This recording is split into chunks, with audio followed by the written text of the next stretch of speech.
Hola, muy buenos días tengan ustedes. Gracias por acompañarnos este domingo 25 en nuestro tiempo devocional de la Iglesia Bíblica Torrefuerte. Es un gusto saludarles nuevamente y el día de hoy compartir con ustedes algunos pensamientos de la palabra de Dios. El día de hoy yo quisiera llevarles a pensar en cómo el Señor Jesucristo enseñó a sus discípulos a través de una de las parábolas más interesantes que hay. Bueno, todas son interesantes, ¿no? Pero una parábola muy interesante que es la parábola de las 10 vírgenes. Si ustedes gustan acompañarme, esta parábola se encuentra en el capítulo 25 de Mateo, en los primeros 13 versículos, y dice de la siguiente manera: entonces el reino de los cielos será semejante a 10 vírgenes que tomando sus lámparas salieron a recibir al esposo. 5 de ellas eran prudentes y 5 insensatas. Las insensatas tomando sus lámparas no tomaron consigo aceite, mas las prudentes tomaron aceite en sus vasijas juntamente con sus lámparas. Y tardándose el esposo, cabecearon todas y se durmieron. Y en la medianoche se oyó un clamor: aquí viene el esposo, salid a recibirle. Entonces todas aquellas vírgenes se levantaron y arreglaron sus lámparas, y las insensatas dijeron a las prudentes: danos de vuestro aceite, porque nuestras lámparas se apagan. Mas las prudentes respondieron diciendo: para que nos falte a nosotros y a vosotras, para que no nos falte a nosotros y a vosotras, id más bien a los que venden y comprad para vosotras mismas. Pero mientras ellas iban a comprar, vino el esposo, y las que estaban preparadas entraron con él a las bodas y se cerró la puerta. Después vinieron también las otras vírgenes diciendo: Señor, Señor, ábrenos. Mas él respondió: de cierto os digo que no os conozco. Velad pues, porque no sabéis el día ni la hora en que el Hijo del Hombre ha de venir.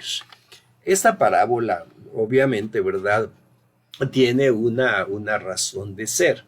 La parábola, como ustedes la observan, es una parábola que se da en los momentos cuando el Señor Jesucristo prácticamente está siendo rechazado por todo el pueblo.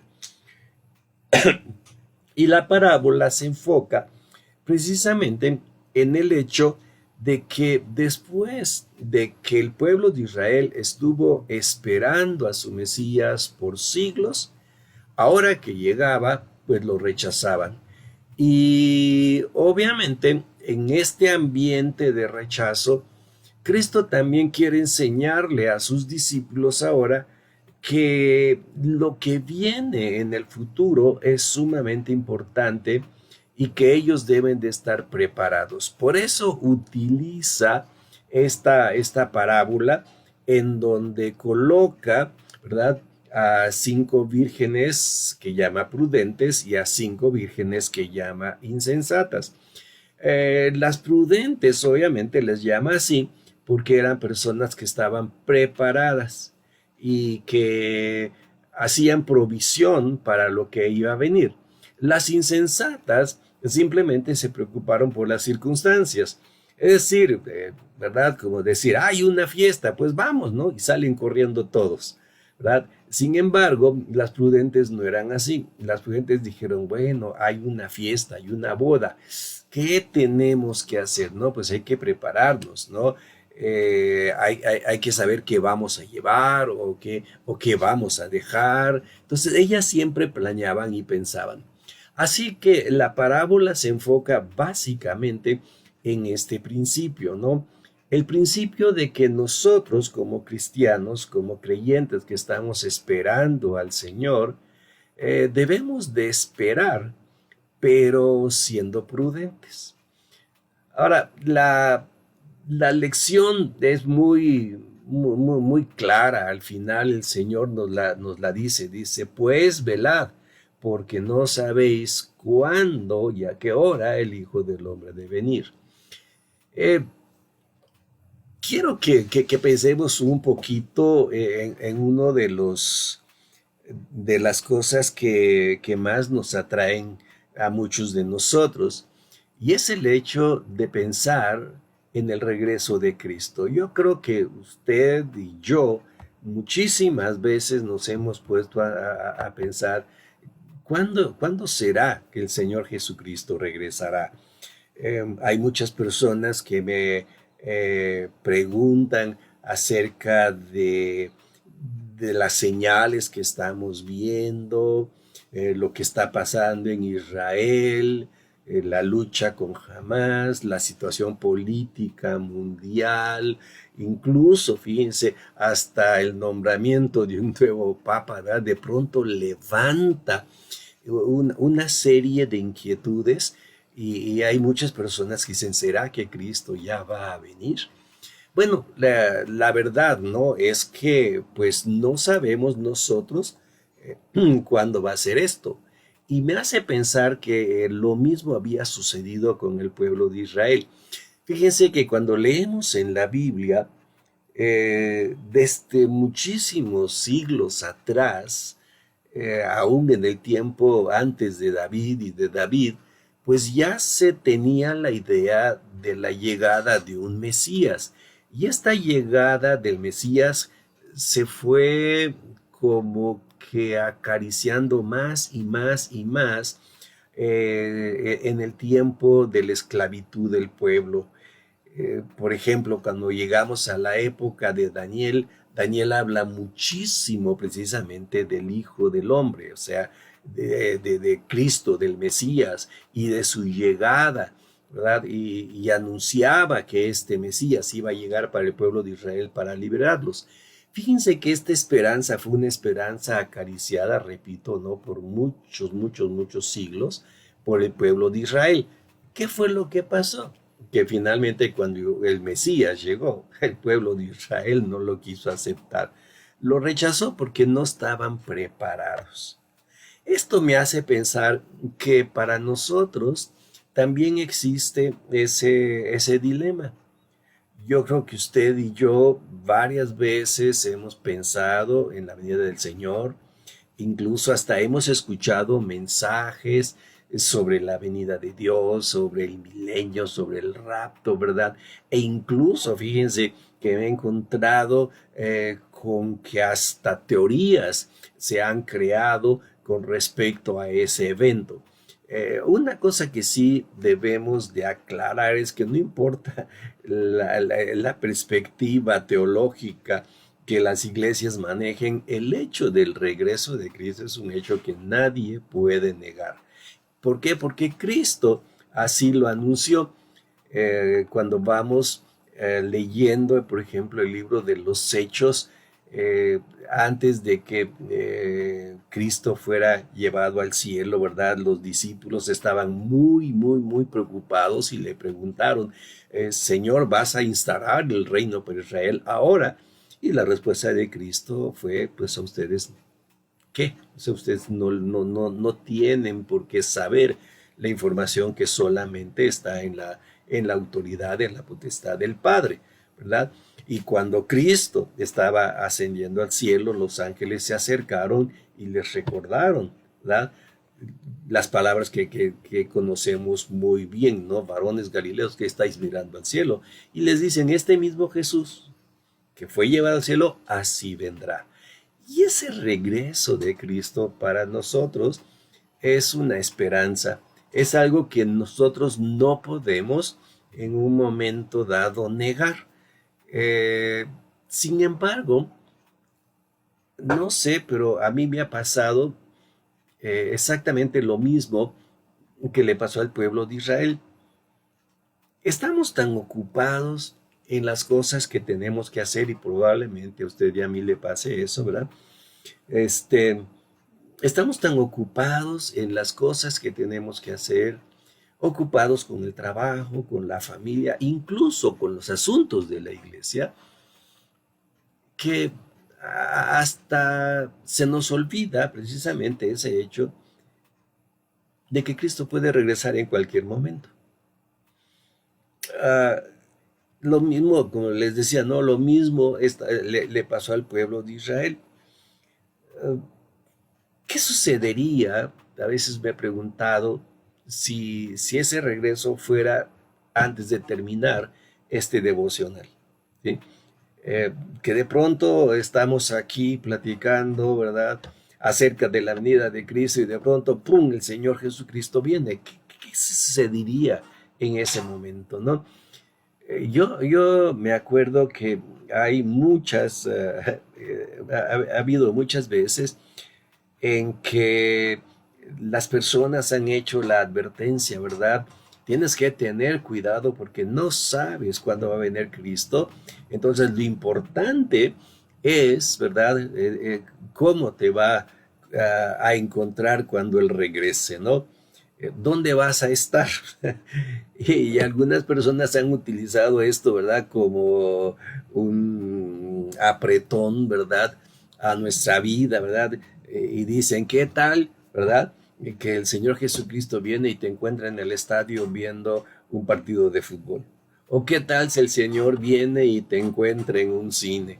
¿No? Y a veces cuando nos dicen esas cosas como que quieren pegar en nuestra conciencia, eh, y lo curioso, ¿verdad? Es que todos manejamos una idea de lo que podría ser el regreso de Cristo.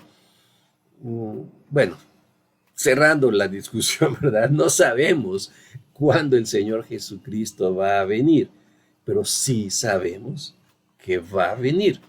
Y entonces la pregunta, y creo que lo que acabo de decir es muy, en cierta manera es verdad, la pregunta es, ¿qué estamos haciendo nosotros en virtud de ese regreso?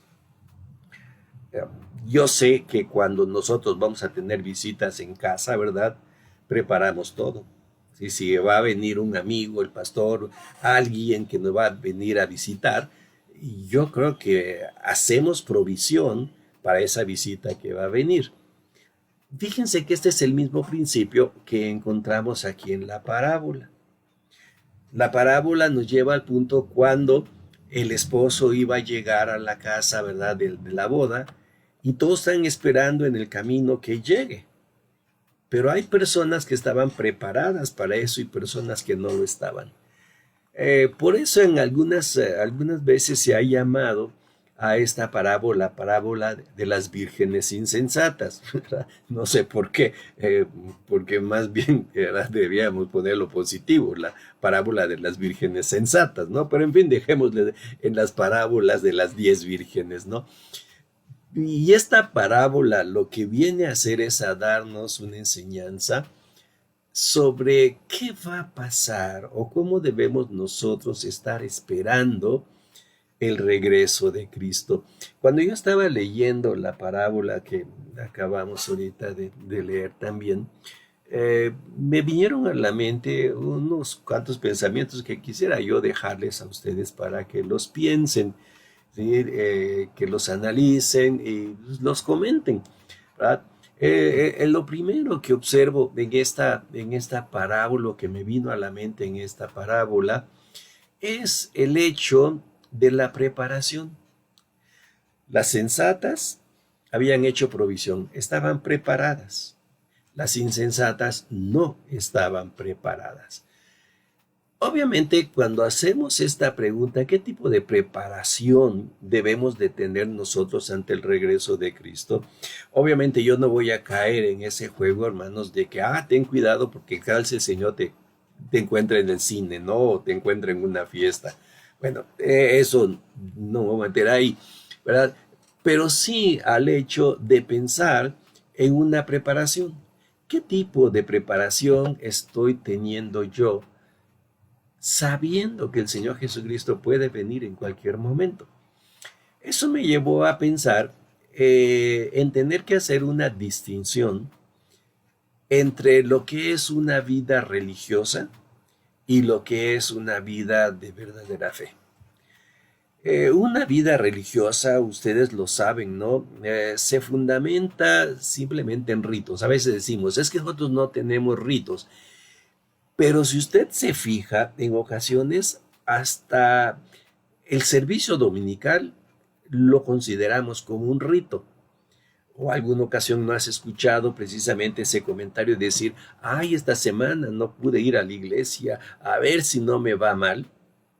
Incluso leer la Biblia, ¿sí? O tener un tiempo devocional. Ay, hoy no hice mi devocional, a ver si no me va mal, ¿sí? Y creamos ese tipo de conceptos. A veces pensamos que si no doy mi ofrenda me va a ir mal, si no voy al servicio me va a ir mal, si no hago cosas relacionadas, ¿verdad? Con la iglesia, entonces no estoy actuando bien. No se trata de tener una vida religiosa, sino que se trata de tener una verdadera vida de relación de fe con nuestro Señor Jesucristo. Las cosas que nosotros hacemos, las hacemos por fe. Esa es la primera provisión que veo en el texto, ¿verdad? Cristo está llamando a los discípulos a estar preparados, a vivir una vida de fe. La siguiente cosa que he bebido a la mente es, ustedes lo vieron en el texto, ¿no? Que la falta de provisión simplemente señalaba una confianza en uno mismo o un descuido. El descuido no es otra cosa más que dar por sentado ciertas cosas.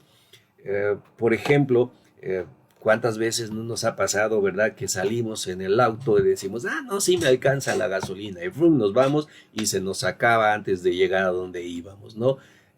La falta de provisión. Es decir, cuando hacemos eso, nosotros estamos descuidando la realidad y estamos confiando en nosotros mismos, ¿verdad? Confiamos en lo que vemos, en lo que tenemos, confiamos en que nos va a alcanzar, y estamos dependiendo de lo que nosotros sabemos y hacemos.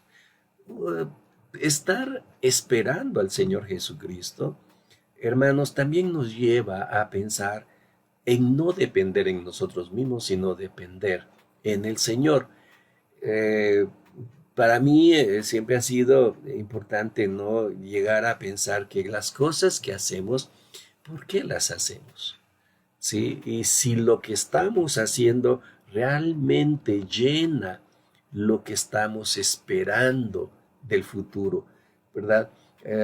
Sabemos que el futuro le pertenece al Señor, pero nosotros tenemos que empezar a hacer provisión. Hay muchas otras parábolas que hablan precisamente de eso, de ser buenos administradores de los recursos que Dios nos da, ¿verdad? Y no confiarnos en que todo va a alcanzar. Eh, la tercera cosa que me llamó la idea, me llamó la atención del texto, fue que cuando las vírgenes insensatas se dan cuenta de que les faltaba el aceite, inmediatamente van con las prudentes y les piden, ¿verdad? A veces uno dice, ay, qué malvadas estas prudentes, ¿verdad? ¿Qué les costaba darles un poquito, no? Pues si ya estaban cerca de la puerta. Bueno, esto nos lleva a pensar también en que muchas de las veces nuestra falta de provisión la queremos suplir nosotros con la provisión de otros. Ay, es que no me va a alcanzar. Mira, voy a pedirle a fulanito de tal, él te va a prestar. Ay, es que no tengo esto. Ah, no, ve a decirle a fulano. Cuando nosotros tenemos en nuestras manos resolver los problemas, resolvámoslos, ¿sí? Y no estemos esperando que otros nos resuelvan los problemas. Cuando veo esta parábola, de veras me emociono, ¿no? De pensar que lo que Cristo nos está enseñando, hermanos, a usted y a mí, es a ser prudentes, a planear bien lo que hacemos, porque al planear bien lo que hacemos, Cristo nos va a llevar al lugar a donde debemos estar. Si nosotros estamos esperando el retorno de Cristo, pues vivamos de esa manera, haciendo provisión para cuando Él llegue, con una buena vida de fe, una vida no religiosa, ¿verdad? Con una vida preparada en donde nuestra provisión es la fe que Dios nos ha dado, ¿verdad? Y no en la dependencia de nosotros mismos. Bueno, ahí les dejo esos pensamientos que espero que les sean de ayuda en estos días. ¿Les parece bien si cerramos con una oración? Oremos. Padre bendito, queremos darte gracias porque nos permites este día pensar en esta parábola y en y en la enseñanza que tú tienes para nosotros de saber velar, de saber esperar, haciendo provisión en nuestra vida, pensando que tu retorno va a ser pronto. Ayúdanos, Señor, a vivir de esa manera. Te lo rogamos en el nombre de Cristo nuestro Salvador. Amén. Pues que Dios les bendiga. Nos estaremos viendo aquí la próxima semana y gracias por sus comentarios y saludos. Que Dios les bendiga a todos ustedes.